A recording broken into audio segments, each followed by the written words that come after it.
प्यारे बच्चों, काफी अरसे बाद आज एक बार फिर अब से मुलाकात हो रही है। अल्लाह ताला अब सबको अपनी हिफाजत और अमान में रखे और आपको दैन हक पर चलने की तौफीक अता फरमाए। तो आज मैं आपको एक बहुत ही हिकमत से भरपूर किस्सा सुनाने जा रहा हूँ, जो हजरत खिज़र अलैहि अस्सलाम और हजरत मूसा अलैहि अस्सलाम के बारे में है। एक वक्त की बात है, एक बहुत हकीम और खास शख्स था जिसका नाम हजरत खिज़र था। वो अल्लाह के खास बंदे थे जिन्हें बड़ी हिकमत और इल्म से नवाजा गया था।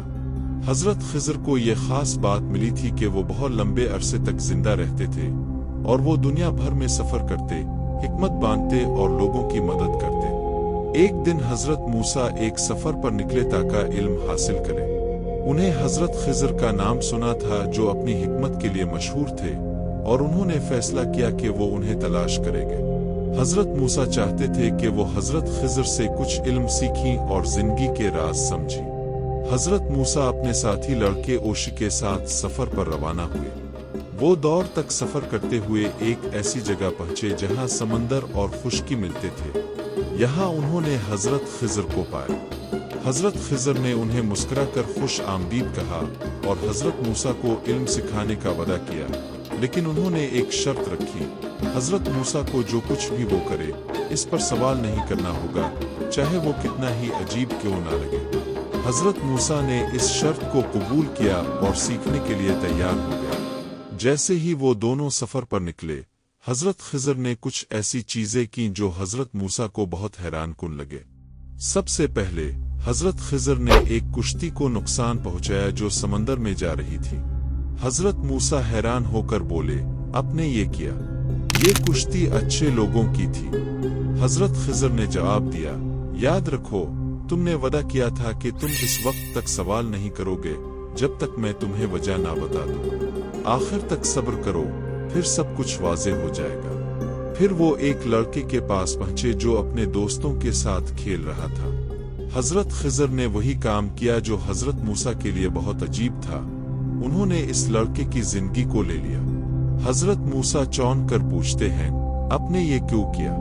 वो तो सिर्फ एक बच्चा था।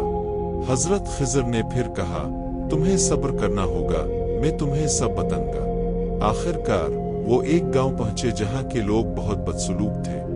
हजरत खिज़र ने एक दीवार की मुरम्मत की जो गिरने वाली थी और हजरत मूसा को ये समझ में नहीं आया कि वो ऐसे लोगों की मदद क्यों कर रहे हैं। आप उन लोगों की मदद क्यों कर रहे हैं? हजरत मूसा ने पूछा। फिर हजरत खिज़र ने सब कुछ वाज़ेह किया। उन्होंने फरमाया, वो कुश्ती जो मैंने नुकसान पहुंचाई थी वो गरीब लोगों की थी। अगर बादशाह ने इसे छीन लिया होता तो वो लोग अपनी वाहिद रोजी से महरूम हो जाते। मैंने इसे इसलिए नुकसान पहुंचाया ताकि वो बच जाए। वो लड़का जिसे मैंने उठा लिया था वो बड़ा होकर बहुत बुरा इंसान बनने वाला था और इसके वालिदैन को बहुत तकलीफ होती। अल्लाह ने इसे बचपन में ही ले लिया ताकि इसके वालिदैन का दुख कम हो सके। और वो दीवार, हजरत खिज़र ने मुस्कुराते हुए कहा, वो यतीम बच्चों की थी। इसके नीचे एक खजाना था जो उन बच्चों के लिए था। मैंने दीवार की मुरम्मत की ताकि वो खजाना महफूज रहे। हजरत मूसा को आखिरकार समझ आ गया कि बाज़ औक़ात जिंदगी में ऐसी चीजें होती हैं जिन्हें हम फौरन नहीं समझ पाते, लेकिन ये अल्लाह के बड़े मंसूबे का हिस्सा होती है। हजरत खिज़र की इस कहानी से ये सबक मिलता है, अल्लाह की हिकमत पर भरोसा करो, चाहे हमें समझ ना आए कि कुछ चीजें क्यों हो रही है। हर काम का कोई ना कोई मकसद होता है और अल्लाह ही जानता है कि हमारे लिए क्या बेहतर है। और इस दिन के बाद हजरत मूसा ने अल्लाह की हिकमत पर यकीन करना शुरू कर दिया, जैसे हजरत खिज़र करते थे।